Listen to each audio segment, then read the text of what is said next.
ईमानदार किसान की यह कहानी है। कहानी बहुत ही प्यारी और बहुत ही इमोशनल है। तो चलिए कहानी तरफ चलते हैं। एक गांव में एक गरीब किसान रहता था। वह बहुत ही ईमानदारी और मेहनती आदमी था। वह अपने छोटे से खेत में काम करता था और बहुत ही खुश रहता था। पूरे गांव में किसान की ईमानदारी की बहुत ही चर्चा थी। उसका एक दोस्त था जो उस गाँव के राजा के यहाँ सिपाही का काम करता था। वह किसान से उसके घर रोज मिलने जाता था। एक बार राजा ने अपने दरबार में एक ऐलान किया कि उसके बगीचे में काम करने वाला एक अच्छा सा कारीगर चाहिए, तो उसके बगीचों को पेड़ पौधे और फूलों का ध्यान रखे।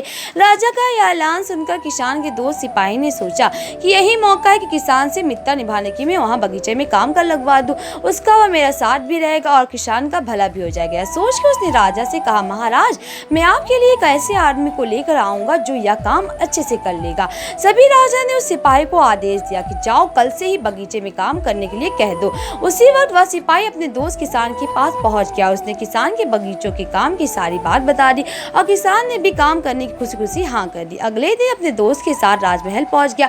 सिपाही उसे राजा सामने लेकर गया और राजा ने किसान के बगीचे की पूरी देखभाल का काम सौंप दिया। राजा ने कहा, तुम अगर पूरी ईमानदारी के साथ काम करोगे तो तुम्हें 50 सोने की मुद्राएं हर महीने दूंगा। किसान खुशी खुशी बगीचे में काम करने के लिए हाँ कर दी और वह उसी वक्त से में काम करने लगा। किसान बगीचे में बहुत दिल लगाकर काम करता था। कुछ दिन बीत गए। किसान ने बगीचे को बहुत सुंदर व हरा भरा बना दिया। राजा को उसका काम बहुत पसंद आया।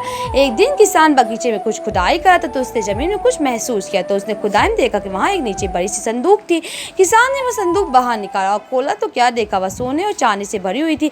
यह देखकर किसान बहुत खुश हुआ। अपनी ईमानदारी दिखाते हुए राजा के पास पहुंचा।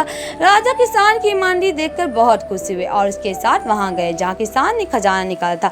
राजा ने देखा तो कहा, खजाना तो तुम्हारे पुरखों का है, हम कई वर्षों से इसे खोज रहे हैं। खजाना देख राजा बहुत ही खुश हो जाता है। राजा अगले दिन किसान को पूछता है, तुम्हें क्या इनाम चाहिए? किसान बोला, मुझे कुछ नहीं चाहिए, मेरे पास जो भी है मैं उसी में खुश हूँ। राजा उसकी इतनी अच्छी बात सुनकर और खुश हो गया। उसने किसान को अपना मंत्री बनाने का फैसला किया। किसान ने राजा की बात मान ली और मंत्री बन गया।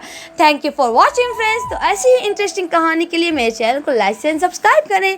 आज के लिए बस इतना है। मिलते एक नई कहानी के साथ। तो प्लीज़ मुझे सपोर्ट करें एंड लाइक एंड सब्सक्राइब करें। Bye bye friends.